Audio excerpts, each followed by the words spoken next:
Hello दोस्तों, welcome to inclusive study centre. इस video में यूपी पीसीएस का जो रिजल्ट आया है उसको पूरी तरीके से हम एनालिसिस करेंगे। इसके साथ साथ जो हाई कट ऑफ गई है उसके बारे में भी हम बात करेंगे, और अगर आपका नहीं हुआ है तो आपको क्या करना चाहिए उसके बारे में हम बात करने वाले हैं। तो आइए स्टार्ट करते हैं वीडियो को। अगर आपको मेरा इनिशिएटिव अच्छा लगे तो प्लीज़ चैनल को शेयर करें, सब्सक्राइब करें और सपोर्ट करें। देखिए, आप एक बात जानते हैं कि इतनी हाई कट ऑफ गई है कि किसी को भी उम्मीद नहीं है। कि जितने भी मेरे सारे एस्पिरेंट से बात हुई है तो उन्होंने यही बोला है कि किसी का 90 है, किसी का 95, उनका नहीं हुआ है। यानी कि 95 प्लस पर भी के ही सिलेक्शन होने के चांस लग रहे हैं, लेकिन 95 में से जिनके भी कम है ना, उनके बहुत कम ऐसे हैं जिनके पास हो पाए हैं। और इसका सबसे बड़ा जो रीज़न है ना, वो है नंबर ऑफ़ वैकेंसी। और इसमें क्या है कि टोटल 254 पोस्ट हैं स्पेशल और एग्जीक्यूटिव की पोस्ट को मिला के। इतनी कम पोस्ट पिछले 4-5 सालों में, पिछले 10 साल की हम बात करें, इतनी कम पोस्ट कभी आई ही नहीं यूपी पीसीएस में। तो ये भी रीज़न है। हाँ, अगर ये सारी पोस्ट एग्जीक्यूटिव की होती तो आप समझ लीजिए 15 गुना, और वो कट ऑफ आपके 80 के आसपास कर जाती।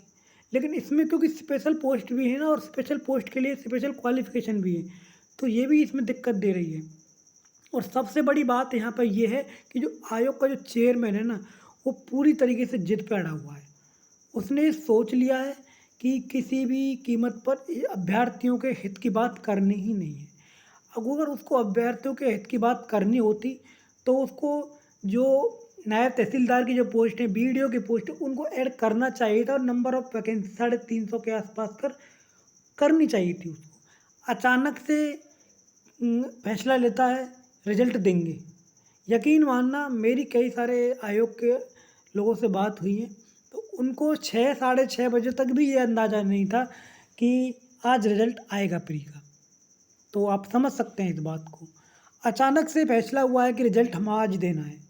तो ये पूरी तरीके से आयोग के चेयरमैन की जिद है।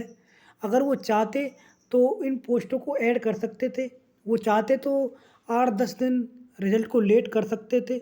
ऐसा है नहीं कि ये आराम से, हमें पता है कि इसको रिजल्ट देने में 40 से 45 दिन का टाइम लगता है, कभी-कभी 50 दिन भी लग जाते हैं। तो उसमें 3-4 दिन एक्स्ट्रा हो जाते और ये थोड़ा एक्स्ट्रा एफर्ट लगाते तो आराम से हम कर सकते थे ये लोग काम को। लेकिन उन्होंने नहीं किया है, और अब बहुत सारे अभ्यर्थियों को ऐसा लगता है कि उनका सिलेक्शन नहीं हुआ, क्योंकि उनकी भी गलती नहीं है। उनको भी समाज को जवाब देना पड़ता है, और वो खुद सेल्फ डाउट करने लगते हैं अपने आप पर, जब उनका नहीं लगातार निकलता है। तो ये सारी बातें हैं, आयोग को ये समझनी चाहिए बातें। और मेरा मानना यही है कि अगर आपका नहीं हुआ है तो आपको अभी से ही लग जाना है। अगर आप देखो, यहाँ पर 2 टाइप के अभ्यर्थी हैं। एक जो क्विट कर देंगे, यानी कि जिनको आगे प्रिपरेशन नहीं करनी है, और दूसरे जिनको प्रिपरेशन करनी है। जिनको प्रिपरेशन नहीं करनी उनके लिए तो कोई बात है ही नहीं। जिनको अभ्यर्थियों को प्रिपरेशन करनी है, जिनको ये है कि भाई हमें आगे तैयारी करनी है, तो उनके लिए यही है कि क्या कहते हैं, अपना लग जाइए पूरी तरीके से। आपके सामने 2-3 महीने में आरओ एआरओ का भर्ती आने वाली है, और अगर आपके पास एबिलिटी है तो आप आराम से उसको पास कर जाओगे। अगर फिर भी कहीं थोड़ा बहुत कम रह गया, जैसे मान लो किसी का 85 है, 80-90 बन रहा है, तो उनका इस बार नहीं हुआ है, तो ऐसा तो है नहीं कि वो आरओ की वैकेंसी में जब आएगी तो उसमें अच्छा परफॉर्मेंस नहीं करेंगे।